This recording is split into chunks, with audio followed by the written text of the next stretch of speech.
nationalising the railways, setting up Great British Energy, extending rights for workers, legislating for renters' rights. It is a government that knows what it wants to do, and it's doing it. But it's a government that doesn't know what it wants to say about what it's doing. This government has got such a good story to tell, it's just getting in its own way all the time. In the past 12 months, the UK has seen sluggish economic growth, crumbling infrastructure, attempts to gut the benefits of the most vulnerable citizens, increased racial tensions, and talks of mass deportation. In hearing all of this, would you believe that the Keir Starmer Labor government is actually doing a good job? That people on pensions and minimum wage are actually doing better? That the government is making ambitious investment in infrastructure, energy, and climate change? This is a problem faced by UK Labor at this moment, where a couple of big policy missteps, a loud political opponent, and poor communication strategy is threatening to cancel out all of their success so far. So grab a Jaffa cake or a can of iron brew and settle in for an episode with former communications director for Prime Minister Tony Blair, our good friend John McTernan. After a word from our sponsors. The presenting sponsor for Socially Democratic is Dunn Street. Dunn Street is a campaign agency that specialises in community organising. We only work with people who want to build power to make the world a better place. And if you want to create change in 2025, then hit us up at dunstreet.com.au. A special shout out to all of our Patreon members as well. And you can join our community for free or for as little as $1.50 a month. And you too can help support this podcast. All paid members receive a welcome gift. So if you have recently signed up, please check your inbox for a message from our producer asking for your shipping address, because without that, then we can't send you your merch. And finally, today's episode is brought to you by Maurice Blackburn Lawyers. For over a century, Maurice Blackburn has stood up for fairness, championing the rights of everyday Australians and shaping landmark legal reforms. Today, they're harnessing new technologies to make justice more accessible, more efficient, and more responsive to the needs of modern Australia. All right, let's get on with today's episode. We are taping this one on a Thursday evening on the lands of the Wurundjeri people. It's been a while since we've done UK politics, and there's been a bunch of our listeners, particularly on our Patreon channel, saying, when are you going to do some stuff on the UK? And it's been 12 months since the election of the Starmer government. So we thought, well, no better time than now.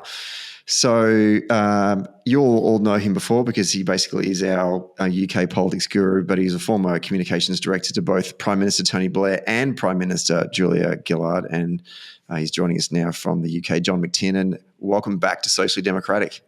It's great to be back. The Essential podcast. I listened to every episode during your election campaign.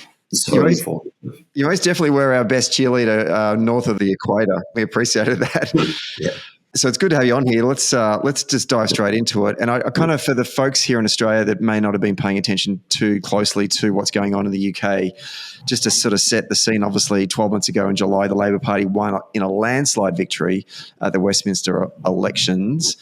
And now looking at the polls, you would be wondering what the hell is going on, because Labor right now are polling at 23%, down from their primary at the election at 33.7. The Tories are also down from 23 down to 17. Reform, and we'll talk more about them in a moment, up from 14.3 to 29%. They're now leading in the polls, and the Lib Dems are basically sitting pat. We'll obviously examine Nigel Farage and his Reform Party in them all throughout the show, but just sort of set the scene for us, John, about what is happening in UK politics in this moment. Look, I think the big thing to understand is the voters have wanted change, quite radical change, since the GFC, and they've found various ways to express the desire for change. They voted for Brexit, which I think was a desire for change. They voted overwhelmingly for Boris Johnson just 5 years ago to form a radical Tory government. They actually voted for Jeremy Corbyn when he led the Labour Party in a very different left direction. They voted quite strongly for him in 2017. There's been a constant desire for change. Labour's election slogan last year was change. And the appetite for change isn't met simply by changing the government. People want to see change, and they're not wrong that a lot of things need to change in the country. And I think it's that clash between the desire for change, the length of time people have been trying to achieve change, and the slowness of any difference that they feel in their lives. And it's legitimate. If people vote for change, they should get it and they should feel it. And political parties who campaign on the slogan of change should have in their mind the quick wins they can bring in that make things different. And I think that's been a gap between expectation, anticipation, and delivery. So I want to structure the episode in a way that we can maybe break down some of the topics of where voters would be looking for change, and then maybe towards the end we can sort of tie it up in terms of the thematics of it all. But let's start with the economy. And obviously Labor went into the election promising to revive economic growth and lift disposable incomes after more than a decade of stagnation. From your perspective, how well have they managed to shift the dial on those goals since being returned to the That's Treasury probably benches? been the biggest single success of the Labour government in the first 10 months of the Labour government, the new Labour government. Real wages rose faster than they did in the last 10 years of the Tory government. Now, that's a low bar because of the stagnation there'd been, but that turn to rising wages, imagine that sustained for 5 years. You'll have a very different country. Now, Labour aren't pushing that message hard enough. Some of the Treasury ministers are doing it. And I think that's one of the things that we'll probably come back to again and again. I don't think that the Labour government are telling a good enough story about the scale of their achievements, and they're being defined by their opponents and they're fighting on ground that is not necessarily beneficial for Labour. But they've turned the tide in terms of real wages. And that's a big thing. And actually, in other areas, pensioners, a huge part of voters, there was an attempt to take one of their benefits from them, and that's been reversed. Pensioners are doing well. And actually, for working age people, our minimum wage is now 2/3 of average earnings. That means that low pay has actually been dealt with as a problem. So we've dealt with pensioner poverty, we've dealt with low pay. Now we need to deal with other issues, but we don't talk or celebrate the successes. And we don't, the big thing for any government is it's not happened by chance, it's happened by choice. Labour has chosen to do different things, and that has led to the rise in the minimum wage and also the general rise in wages. So I think it's that inability, which I think social democratic parties often have, to celebrate their successes. Do you think that the recovery has been slower than the Labor government had initially projected? Like, could they have done more in the first year to accelerate that? That's a good question. Our first year was only 6 months of last year. In the first 6 months of this year, 2025, we have had 1% growth in the economy. That's not great, but that's the entire growth predicted for the whole year of 2025. So if growth continues, we'll be getting growth back onto the 1.5 to 2% trajectory. Now, 1.5 is a terrible target for growth. We should be growing at 2.5, 3%.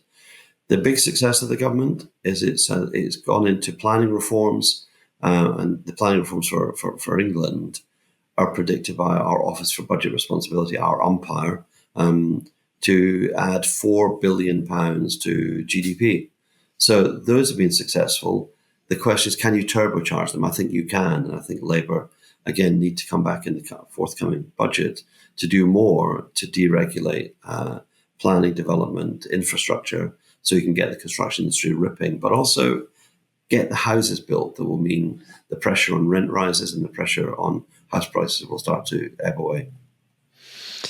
I think you and I had a conversation when you were out here in Australia over the summer, and we were talking about governments, social democratic governments around the world, and obviously the example being here in Australia, a lot of our state governments have their economic program has been building infrastructure to solve problems in communities that need better schools or better roads or public transport or whatever. But obviously that takes money. Yeah. Structurally, is the British economy in a place where they can spend money to fix the problems that people want change in their local communities? Like, that's a really good question, because I think I mentioned to you that it is stunning, really, to see the scale of the change in rail infrastructure, say in Melbourne. It's also stunning to see the change in the scale of public sector transport, public transport in Sydney. Britain doesn't have the same transformation in terms of scale of investment.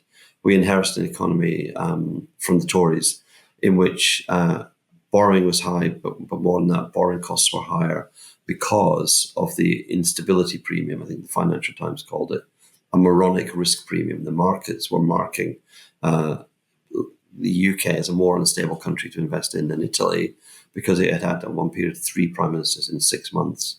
Now, stability is the big offer of the government. That's why there've been rules, fiscal rules. That's why there's been promises on tax increases.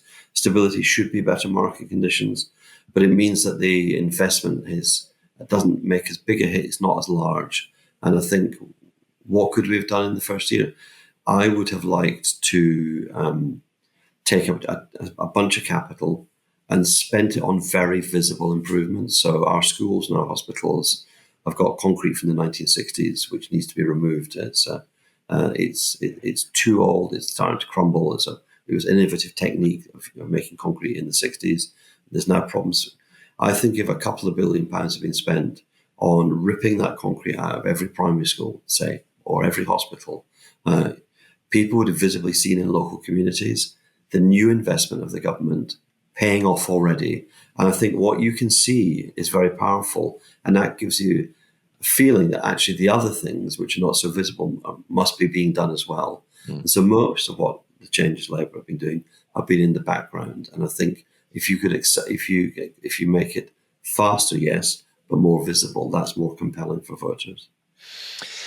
You mentioned welfare before and social policy, and that's something that definitely, even though the UK is on the other side of the world, it came up in our media, like particularly in Labor circles, the Labor's welfare reform agenda, particularly around the disability benefits, triggering this sizable parliamentary rebellion from Starmer's backbench. Just talk us through, how did they get into a position where 120 of their own MPs were saying, we are not going to vote this on the floor of the Commons if you put it?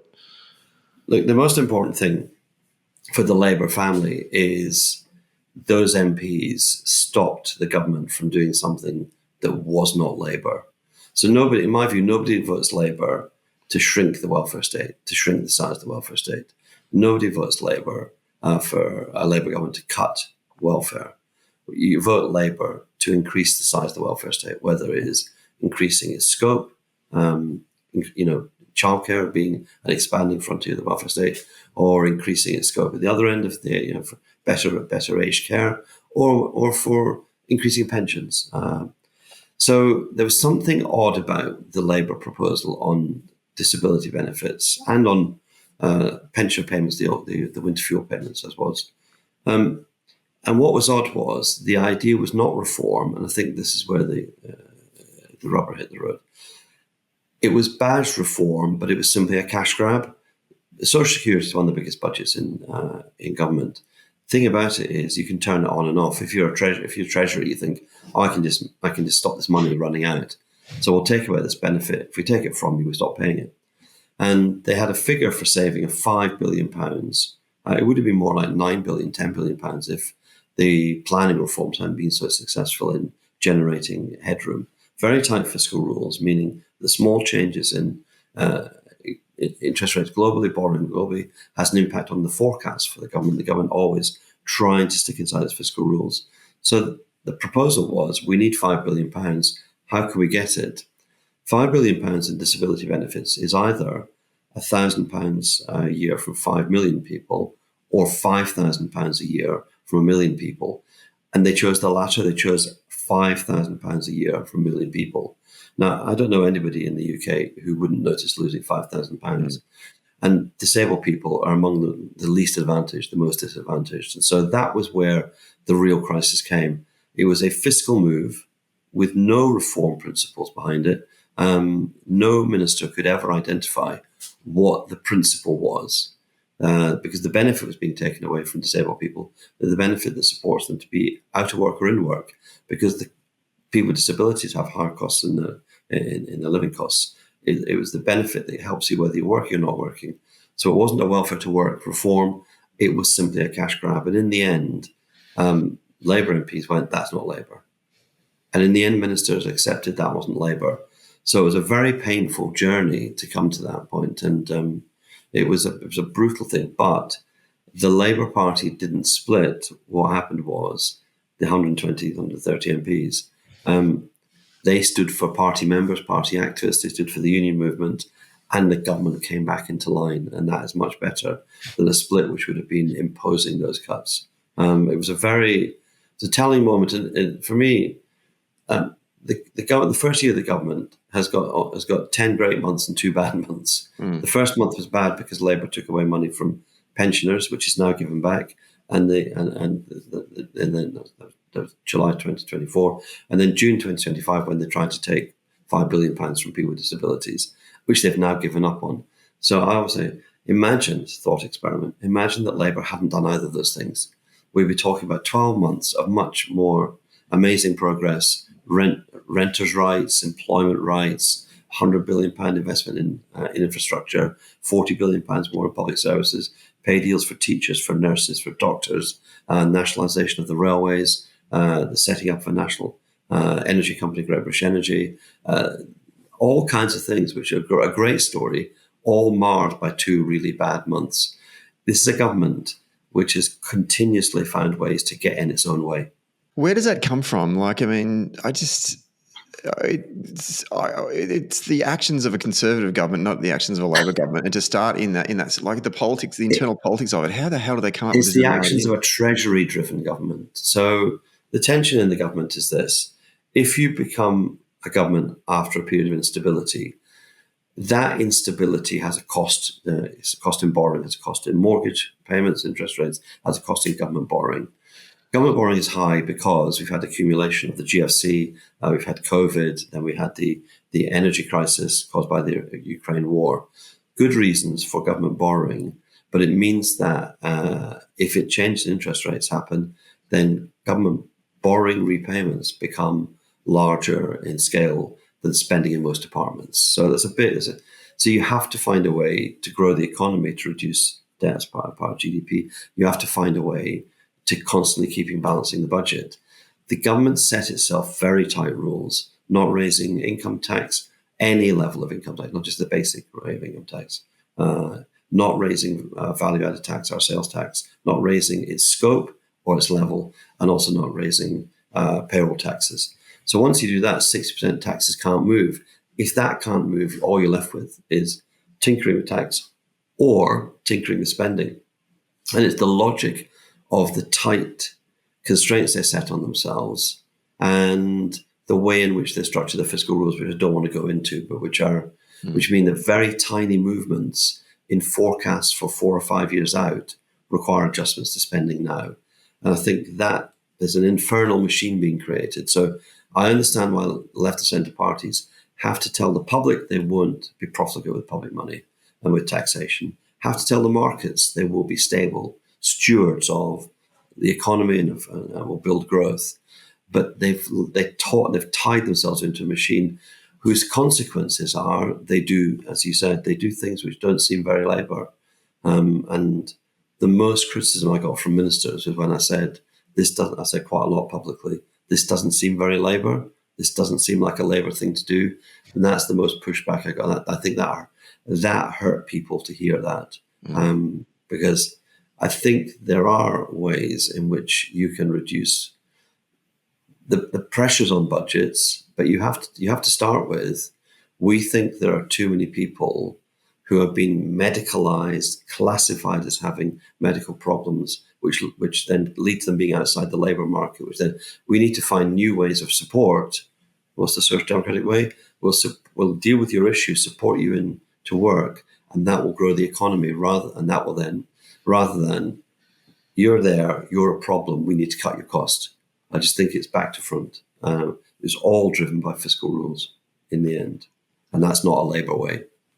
I'm interested to get your thoughts on the NHS, Yeah. the National Health Service. Yeah. Labor came into government promising to modernise the NHS, Yeah. which, I think we hear that at every election, and reduce, waiting times. But with a £12 billion budget deficit and tight public finances, as you've just sort of outlined, there's not much room to manoeuvre. So how would you judge their progress so far in this mission to modernise the NHS? So that's been a success. They promised more appointments, they promised more investment, and they've managed to halve the waiting lists. So that's a pretty good thing to have achieved. It's 14 again. It comes back to, and it's a tension with any government coming in. It's 14 years of Tory failure, and the punters are going, why hasn't it changed in a year? And that's both unfair and fair, because you do need to move at the pace of expectations, not at the pace of bureaucracy. So I think they've done well in the first year. I think they put the extra resources in. They settled the pay disputes, which were a huge drag back. They have a huge challenge about productivity. I think there's a big question about the public sector all around the world. What's public sector productivity? It's understandable in the health service in a way that we don't talk about. COVID's not gone away. I've got colleagues at work who've been off with COVID this last week. COVID's a real thing. In the one place you have to be incredibly careful about COVID transmission is hospitals. And so some of the ways that they worked pre-COVID, they don't work nowadays. So there's different ways of working are going to be required in hospitals. The bigger thing is changing the boundaries between community health provision, primary care health provision, and secondary care provision. So community pharmacies, community nurses, general practice GPs, and hospitals. That needs to, and that is the 10-year plan, is to shift away from hospital treatment into community treatment. And there are very good experiments and pilots. Those need to be expanded into full scale changes in practice. And there's a lot of commitment to achieving that. And so I think of the things that they're attempting, the health service is one that would have a green traffic light. That's going well. It's probably not going fast enough for people, but it's this thing: can you undo in 1 year what was damaged? The damage of 14 years. I feel like we're not burying the lead, but one of the issues that is been a hot button issue is obviously immigration. And in fact, this was the topic that a number of our listeners had written into us about, in terms of, I think when we did the last episode of the Feeney Files, keen to get David's impressions on this, but I'd actually rather ask someone who lives in the UK. So immigration policy has become increasingly charged. People have seen Labor has had a tougher stance with growing public resentment over migration. Before we get into Nigel Farage and his mates, what has led immigration to become such a heated topic in the UK at this time? So in one sense, the UK is a victim of its geographical circumstances, which is we're an island. The only way you can get to an island illegally is either smuggled on a train or in a lorry or in a boat. We've managed to eliminate smuggling of people on trains and in lorries. I don't think the Tory government predicted, and I think this is a failure of competence and imagination. They didn't predict that if you stopped a flow of refugees and asylum seekers through fixed link routes like the rail, they'd go somewhere else. So what you see visibly in small boats crossing the channel. And I think there should have been better planning for that possibility. And I think it's a failure of imagination of public authorities when they don't go. They think, oh, this will just go away. If it's not going to go away, you need to think like the people trafficking gangs, what would they do? Well, they were using small boats across the Mediterranean. Maybe they'll use them across the channel. And it should be, in my view, it should be, you remember the day when burner phones were an essential part of a criminal outfit. You now have to use ID to prove who you are to get a phone. I think you need that similar kind of systematic approach to knowing who owns small boats. Like, actually, the supply chain is normally the best way to stop most criminal conspiracies. The supply chain and also intelligence monitoring those. So there's been a failure, and the problem with this failure is it's very visible, but you can film what it's coming across. Now, there's pressure, and that is because the Taliban have taken over in Afghanistan. There's pressure because in Africa, Sudan, Eritrea, Somalia, Somaliland, there's conflict, there's pressure because Syria is not a settled place. There's pressure because there's real pressure. And that Britain does not get anything like the flow of asylum seekers, refugees, asylum seekers that other European countries get. And the challenge that Labour faced was a big backlog inherited from the Tories. Labour's halved that. That's been very efficient. They've halved the number of migrant hotels, and they're speeding up the process, and they've doubled the speed with which people who don't have asylum are taken home to where they've applied from. Now, that is good because all asylum processes have two dimensions. People who apply and who succeed and people who apply and don't. There's no asylum system in the world which everybody gets to stay. So that technically it's much better, but the politics is the vision of it is different, it's challenging, but the politics of it have changed. And we've touched on Nigel Farage on and off in this conversation. Nigel Farage is the most successful political entrepreneur in modern UK politics. By political entrepreneur, I mean he understands that a key to politics is not responding to a constituency, but creating a new constituency. He did that over Brexit. He created a constituency of people who, for a variety of reasons, and the strategy was, if you're unhappy with the way around the Brexit referendum campaign, their strategy was, are you unhappy with the way Britain is? And it's like, yeah, of course. We've had 6 years of Tory rule. We've had austerity. We're in our second phase of austerity. Of course, I'm unhappy. And they corralled all that unhappiness into people voting for Brexit. Now, a more sinister thing that Farage and his party are doing is they are creating a racialized political discourse in the UK in which the fundamental fissure is not right-left, the fundamental fissure is not working class, boss class. The fissure is white and Muslim. It's an Islamophobic discourse, and it's one in which if a progressive party tries to play within that frame, they will lose, because we're not racists, and you have to change the question. You have to. We're trapped inside a racialized discourse, and it happened this week where Nigel Farage had a press conference where he said he would send 600,000, deport 600,000. It's Trumpian. He'll deport 600,000 people from Britain in the first term of a Reform government. How would he do that? He would suspend the UN Torture Convention, so would allow people to be sent back to be tortured and killed. He explicitly said that. He would suspend the Council of Europe anti-trafficking agreement, so we would no longer be tied to European work against people trafficking. And he said they would suspend the legal protections people have against executive detention, they called it, which means there's currently legal protections in the UK, which I think listeners would expect, against government arbitrarily deciding to detain you. Those legal protections are going to be ripped up. So we have a situation where a full-on assault on not just the rule of law, but the structure of the law is being proposed as a response. Farage says the crisis. It's kind of what you call it. It's the politics of national emergency. You see it in the US. Trump is declaring national emergencies, then acting as he boasts like a dictator. Farage is saying we have a national emergency. He will suspend legislation because of that emergency. And I do not know of a single case in a democratic country where a suspension of rights because of a state of emergency has ended well.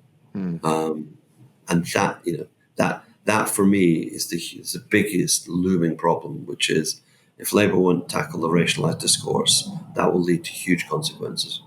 The Farage government, if it got elected, would not be able to deport 600,000 people. It's not possible. It's the biggest peacetime movement of people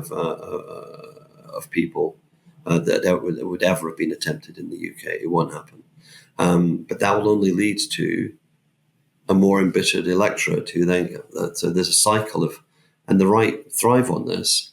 If governments fail, they get bitter about the failure of government as a concept, not the failure of the individual government. So the danger of increasing cynicism, I think, is massive. It's funny how you talk about a national emergency. If you were to compare these two football teams, the climate emergency versus yes, migration national emergency, and who's winning, like the hard left have been running around Melbourne every weekend having protests about when there's a climate emergency and everyone's ignoring them. Yeah. In the UK, you've got Farage and his cronies running around with his brand new Reform Party saying there's this migration national emergency, and it's sowing the seed of discontent. Yeah. Well, it appears like that's the case anyway, right? And I think that's one of the questions that was out from our viewers was is Britain at a tipping point right now that the social fabric of the UK and the cohesion is about to be ripped apart and it doesn't turn back? And what we're going to see in 3 years or 4 years is the election of a Nigel Farage Reform government. How pessimistic are you in this moment, or do you think it could be turned around? So Britain's not a turning point. Britain is not about to descend into civil war. Britain is a great and prosperous country, but an old country. And the issue about an old country is it's constantly being fixed, but that's because they've been around for 150, 200 years. Our railway system was built out mainly by 1848. So, we've had 2 centuries of passenger railway. The discourse of doom loop is the discourse of the right, and that's because of the point I ended on in my last thing. The right do not care if faith in government is undermined because they don't believe in government. They don't believe that the state has a shaping role, a role that's. I've been arguing with people in the UK about rent control. Rents are rising so fast that's a political issue. If you can't stop rents rising then do you deserve to be in government? So designing rent control, for me, to satisfy the political demands of renters is no different from designing environmental health standards to make sure that restaurants are safe to go to. Government plays so many different roles in making our lives, because of government, things work. And we don't want to see faith in government undermined. So for me, a big question around this is there's a big debate about is government good or bad? You've seen it really since Reagan in America, the undermining of, what did Reagan say? The six most terrifying words in the English language are, I'm from the government, I'm here to help you. And yet progressives believe that government can help. Mm. So I think there's a big ideological battle, and this links back to one of Labour's weaknesses. If you can't tell a story, you can't promote your ideology or your values, however you want to use the language. We have a view of the world, but we don't boast about our successes, which means we don't tell our story, which means that people don't understand what a progressive set of values can achieve, what a social democratic ideology is about. So we don't get the benefit for regulating the labour market to mean that we eliminate poverty pay, all kinds of things like this. So we're not on the brink of disaster. We are on the brink of a major change in British politics, which is that the Conservative Party back in the 1960s had a racist frontbencher in opposition, Enoch Powell, who made a speech about immigration in which he predicted incorrectly and in a racist way. He said, in 20 years' time, the black man will have the whip hand over the white man. What actually happened was that in 20 years' time, there was a music scene in Britain which was black and white together. It was punk and it was reggae and it was new wave. So the world changed, but it changed the way that the Tories didn't like. And what's happened is that gradually the Conservative Party, in their desire to not be completely broken by Nigel Farage and his party, have gone, oh, I know, couldn't we be a little bit more racist? And there's a fight for being right-wing between the two right-wing parties, Reform and the Conservatives. And the Tories are running faster to be more extreme on this issue, which means, again, that the racialised discourse isn't challenged as it should be by the opposition and the government. So the government are isolated, and the government, in my view, are scared of their own shadow in this as well and will not challenge the racialisation discourse, which then means a huge chunk of Labour voters, the black and brown working class, don't feel represented. And if a core of your voters don't feel represented, they look for other places to go, which is why the new Jeremy Corbyn party is a potential threat to Labour, because he's saying, look, there's a whole set of issues that your government, the Labour government, the one you've always voted for, won't represent you on. So there's something in flux in politics here too, which is why I think political entrepreneurship is important. Something has changed dramatically, and the climate crisis is the one which is here now. Britain's had its hottest summer on record, and that is not a good thing. It's a thing which is associated also with water pressure and drought. We now have more refugees around the world, asylum seekers around the world, displaced by climate than by conflict. So this thing is working its way out throughout the entire system, and that's why I think that requires new global instruments, new global agreements, new global cooperation. And one thing we see in the US is the old global order has been ripped up. The one thing Trump has said is, you may have thought there were problems with the old global order. He's ripped it up totally. So progressives have to think about what are the new international institutions. At every single level, there's a political challenge that requires a big response, not a small response, is my way of thinking about it. And that means everything should be up for grabs. And I don't think it's wrong, come back to the coalition, it's not wrong for Labour to move more quickly in deciding immigration cases, deciding refugee and asylum seeker claims, because it's not great for a family to wait 3 or 4 years for a decision, to be in limbo for that period. And so the process we're making is really good. The politics around it, the way we deal with politics is not perfect. It's flawed in many ways, and it goes to both our inability to tell our story, and in the end, the confidence our Labour government has on the international stage is because it has an ideology. David Lammy our Foreign Secretary talks about progressive realism. We're progressive where we can be, but realistic always in our starting point. There's a lack of a domestic principle that ties together everything we do. We say reform, as you quoted us on welfare reform. That wasn't a reform. We say reform in justice. We say reform in education. We say reform in health. There's no principle that connects all these things together. So without a principle, a value-driven principle, a vision, then you probably can't tell your story. So in that gap, a political entrepreneur identifies the gap and inserts himself in there.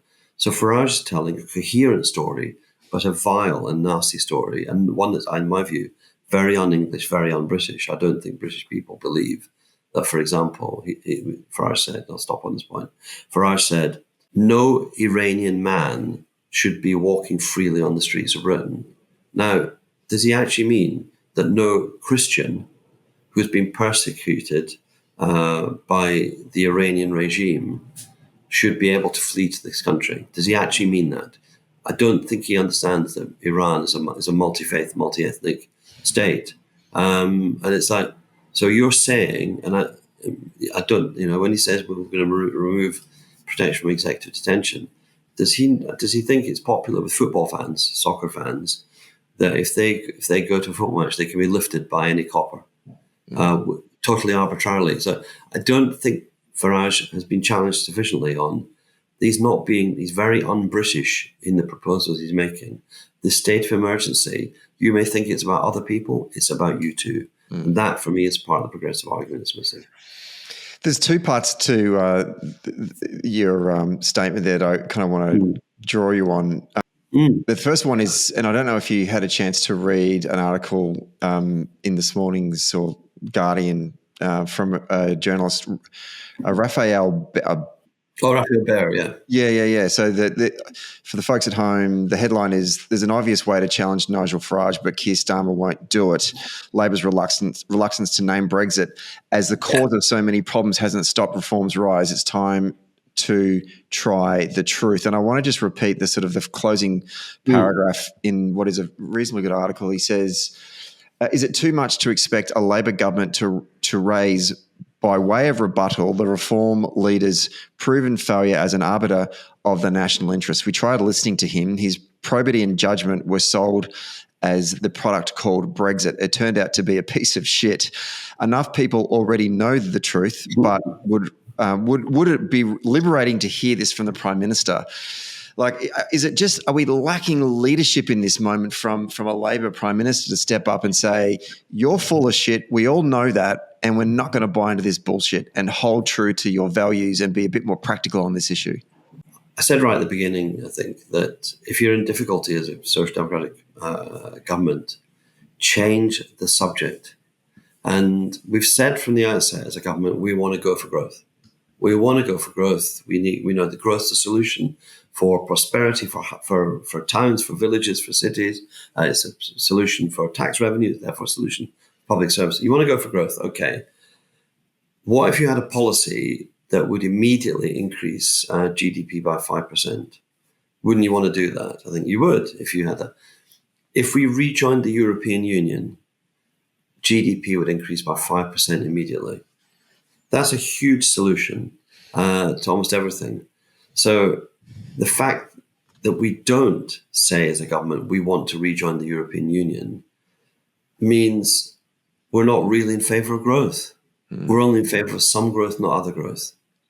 And that, I think, is, in a way, it's the cork in the bottle. That we're, because we can't tell our whole truth, it sounds like we don't know a truth. We're strangulate on this. If we just said, you know what, I would put it more positively than Raf does in his article. We say, it's not we say all problems come from. We go, hey, have we got a solution for you? This would help us with returning people to the country they came from. This would, we could solve so many problems if we rejoined this institution we've just discovered called the European Union. It would change the topic. It would be about growth, but also about migration.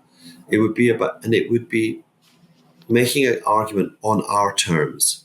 In politics, one of the worst things you can do is take an argument on somebody else's terms. You often have to do that in opposition because the government has so much ability just to do things and therefore shape the conversation just through action. If we did that, then we'd be turning the tables on Farage. And I know people fear that relitigating a referendum is a problem. But in a way, Farage is completely unafraid of relitigating agreements. For he said that the UK should withdraw from the European Convention on Human Rights. Now, when asked what that means for Northern Ireland, because the European Convention on Human Rights is a fundamental part of the Good Friday Agreement, he just go, it doesn't matter because that's only laws for those are only laws for Northern Ireland. And it's like, if the UK is anything, it's the United Kingdom, Great Britain, and Northern Ireland. So if the UK does something, it impacts on Northern Ireland. But the willingness to play politics with a peace deal that settled a conflict that has been in the UK for 800 years was violent for most of the, for all the 70s, for the 80s, for some of the 60s and the 90s. To play politics without playing with fire. Now, again, you can do the small bit of what about Northern Ireland, the Good Friday Agreement. You do the big thing, which is the European Union is a fundamental part of, a guarantor of peace in the United Kingdom.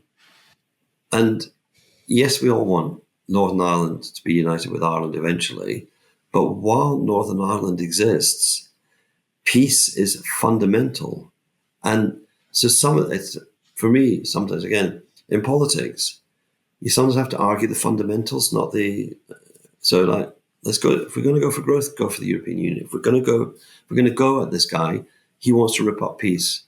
And instead we dance around it, the Labour government's like, but this man's not serious, he doesn't, he's written this on the back of a fag packet. You need to attack the weakest part of his argument and the strongest part of his argument, and consistently. So there's something, and my theory is the senior leadership of the Labour Party, it's all of them, it's not simply the Prime Minister, it's all of them. They experienced 2015, 2017, 2019 and the Brexit referendum in 2016. So they had 4 fundamental political defeats in 4 years. And in Australia, that a defeat is traumatizing and persistent defeat is traumatizing.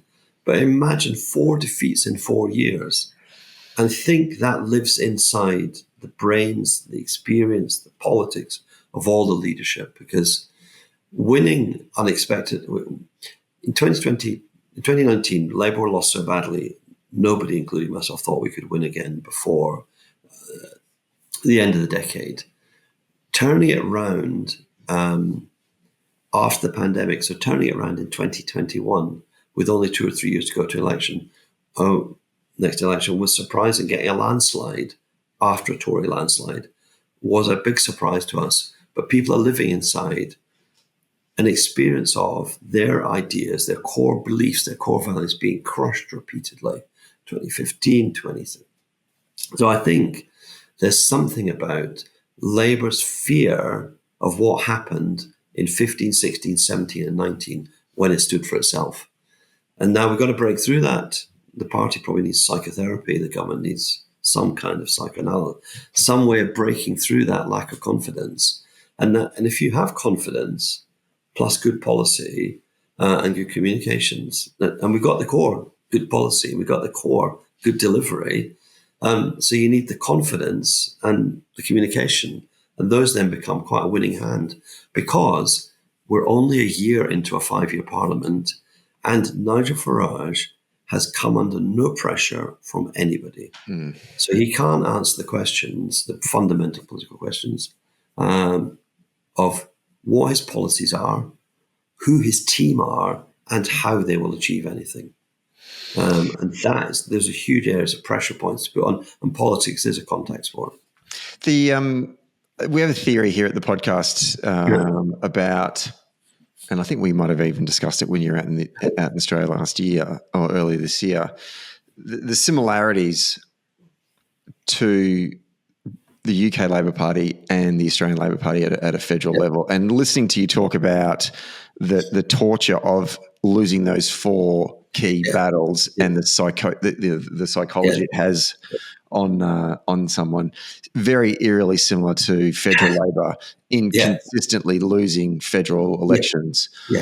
The Albanese government, when they won in 2022, there was a view that because of the way that Bill Shorten's leadership and opposition went so big on policy ideas and got belted that we tried to then just sneak into government, because and were able to do so because Scott Morrison had been such a bad leader in the intervening years, right? So we kind of won because the other team was so bad.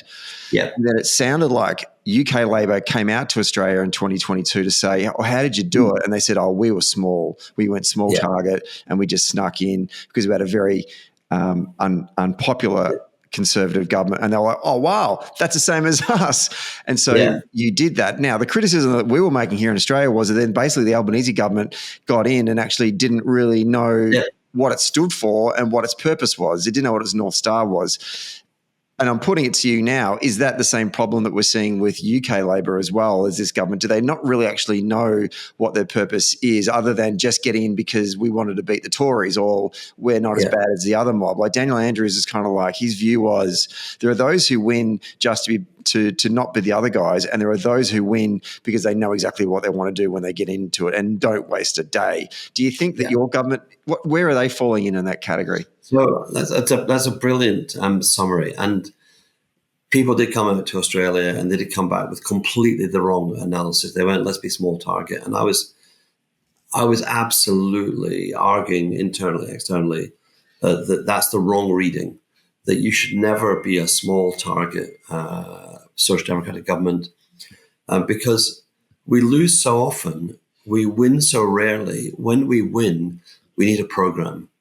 And when we need a program of action from the outset. And when we win, we should have a manifesto that means a majority is a mandate.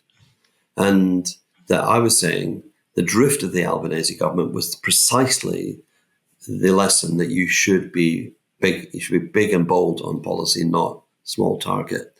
And the irony is, the Labour Party stood on a massively ambitious manifesto of very unpopular things and got a landslide majority for it, and is currently governing a bit like a small target government. Like we won with a commitment to a green transition, a very ambitious decarbonisation of the electricity network by 2030, and one which includes expansion of onshore wind, expansion of solar, expansion, therefore, of the pylons, new pylons. There's many pylons got to be built in the next 7 years, as have been built in the last 35. So a renewal of the infrastructure, which NIMBYs will hate.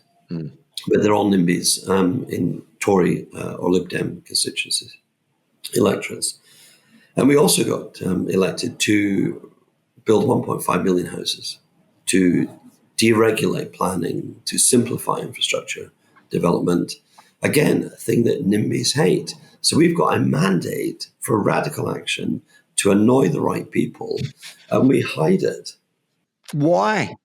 I've written a piece for the New Statesman, the left magazine in the UK, in which I said, look at what Labour has done that's successful and popular, which is a good metric. Nationalising the railways, setting up Great British Energy, extending rights for workers, legislating for renters' rights, deregulating planning so we get 1.5 million houses built, etc., etc. All of these are soft left. So the Labour government should be proud of being a soft left government that's doing these things, which add up to a coherent programme. And it's basically the government's actions are a fulfilment of what Dan Andrews observes about governments. He is a government that knows what it wants to do, and it's doing it. But it's a government that doesn't know what it wants to say about what it's doing. And it is that. So just talk about what you're doing, and it suddenly makes sense.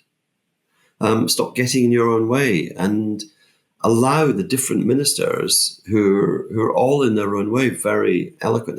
We've got a variety of ministers. There's 22 in the cabinet. Most of them are really good communicators when you push them together. Angela Rayner appeals to working class people. Wes Streeting, the health secretary, is very funny, very witty. Lisa Nandy, the culture secretary, she speaks for northern northern towns in a very powerful way, representing a northern town. They've all got different voices. So if you imagine those 22 voices out there, and at the same time, only Nigel Farage, you start to expose the fact you need a team to run a government, a variety of faces and voices, and they've only got one face, one voice, and one issue. Not a plan for housing, not a plan for industrial growth, not a plan for infrastructure. And so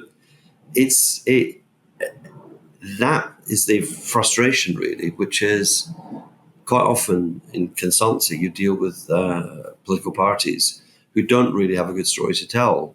And therefore, you're trying to help them find a story and then find some policies. And then this government has got such a good story to tell, it's just getting in its own way all the time.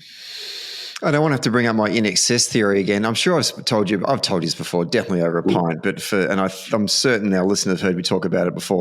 The theory is that a government has to be like in excess. It's got to have all the smart Farris brothers at the back writing all the wonderful songs, and you got to have Michael Hutchins in his sexy hot pants at the front with the long hair and the dance moves, singing like an angel, and it's going to be a recipe for success. So it sounds like you got the Farris brothers writing all the good stuff, but someone up the front there doesn't want to sing about it. Keir Starmer, is he the right man for Britain right now? Like, why is he? Why can't he communicate day after day after day? I know you feel like an idiot when you have to keep on repeating yourself every day, but that's what you have to do in retail politics, right? Why is he not the person that's doing this? So, I think there's two things. Keir was clearly the right man at the right time. He got a landslide, and that you can't gainsay a landslide. Like that's the most recent election victory has put Albo into the pantheon of Labour greats. Without a doubt. It's not a thing. It happens so rarely for our side that when it happens, you can't go, yeah, it was really good, but not Keir really. It was Keir. Keir was the change because he's not a politician like other politicians. That is a challenge because some of the skills that are required at the moment are traditional political skills of storytelling. I think that you see him on the international stage and you see exactly the strength of Keir. Like, he slotted straight in with NATO, with the G7. He's established a good relationship with President Trump, which is essential. You can't not have a relationship with the President of the United States, particularly if you're a country like the UK, outside the trading bloc of the European Union. There's only 3 blocks to deal with: China, EU, and the US. I think that his modest style is appropriate to the time because it's a contrast with Boris Johnson. And I think one issue that Keir should do more of is go, just remember what it was like. Remember what it was like when we had Boris Johnson, that bombast. Remember what it was like when we had Liz Truss. Remember what it was like. And I think a bit of that is important.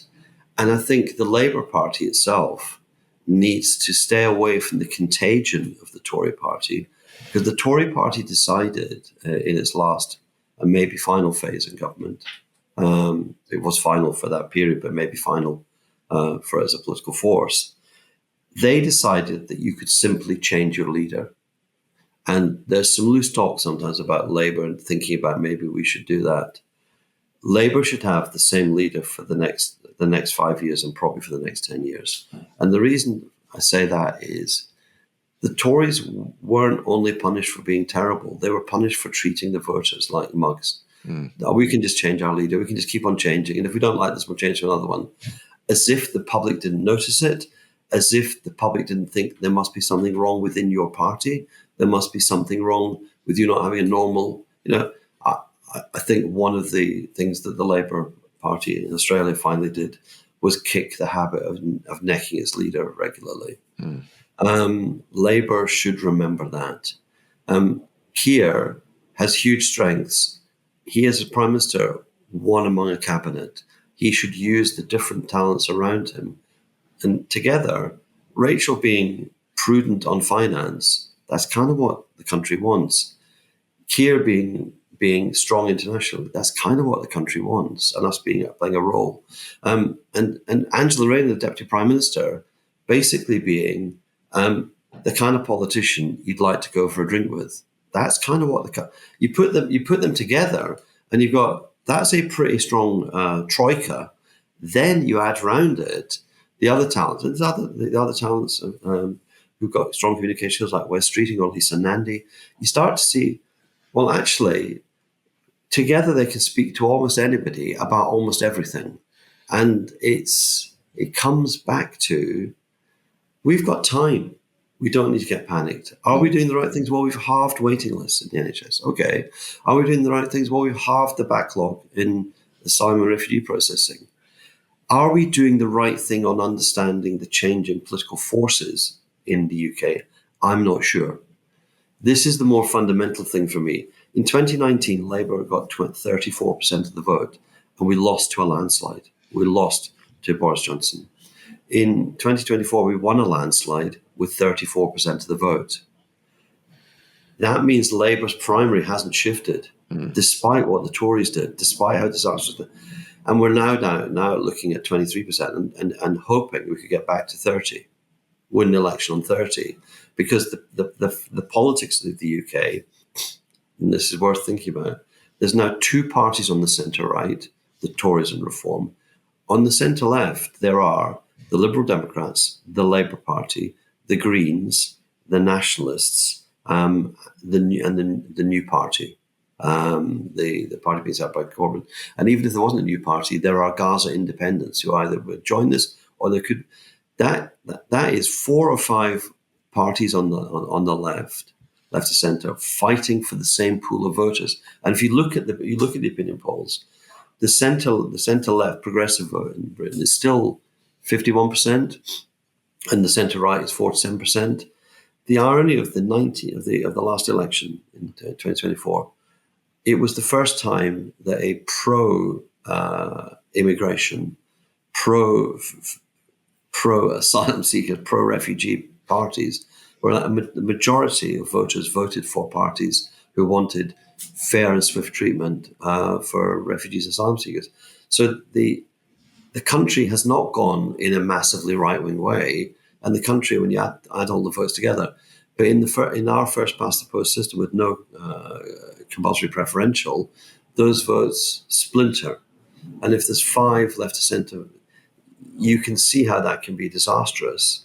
Very small change in the margin of votes can lead to very big swings in the number of seats people get, which is kind of why pressure needs to be put on Farage, but also there needs to be a number of bridges to other voters to suggest reasons why they should vote in a general election for Labour against reform. The Tories are being driven mad. That's fair enough, and I think they'll chunk some of their votes off to Lib Dems. But Labour needs a strategy that looks to its left and understands that in the fundamentals of politics, what's Nigel Farage positioning himself as? He's positioning himself as a soft social democrat. Why do I say that? He said his solution to the crisis in the British steel industry would be to nationalise it. He said, well, I'll nationalise the steel industry. He said, on benefits, he wasn't in favour of the disability benefits cuts, and he's in favour of lifting the cap on the 2-child cap on benefits in the UK, which is a policy brought in by the Tories, which pushes children into poverty. So on social policy, he's positioning himself as a centre-right politician willing to cosplay social democracy. So come back. We should be proud social democrats. And why? Because the evidence is if Farage is trying to be like us, it means that we occupy the right space. And it's the Coke test. Buy the real thing. We're the real thing. Well, look, I mean, I obviously 100% agree with you. I just want to start to see it in terms of the communication from the leadership. John, we're at our hour, so I need to let you go. But it's been incredibly enlightening. Interviewing you for the show is like a DJ who's got their hour slot and they just play Bohemian Rhapsody, Stairway to Heaven. They just play songs that go for 8 minutes each because I just need to ask you 5 questions, mate, and then you cover off the whole. So I do appreciate your insights and your reflections because they're always absolutely on the money. I just hope the next time we talk that Labor's polling isn't at 23 but at 33 again.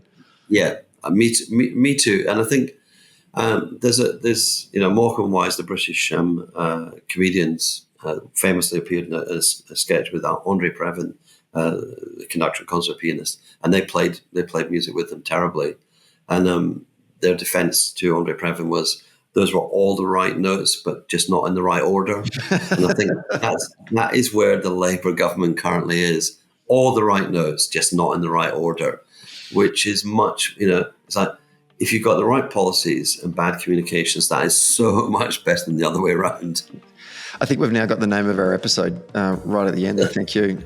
John McTernan, as always, great to have you on the show. Keep doing the great work. Keep writing good stuff in the New Statesman, and we look forward to having you back on the show in the near future. Thank you. Hey, Social Democrats. Thanks for listening. Today's episode was hosted by myself, Stephen Donnelly, and produced by Grace Eyre. A big shout out to Michaela Settle from our Field faction and Luca Orlando for joining our Patreon community this month. We look forward to having you in our conversation, Michaela and Luca. And if you too want to join our Patreon Socially Democratic community, please go to the link in the show notes and subscribe. See you next Friday.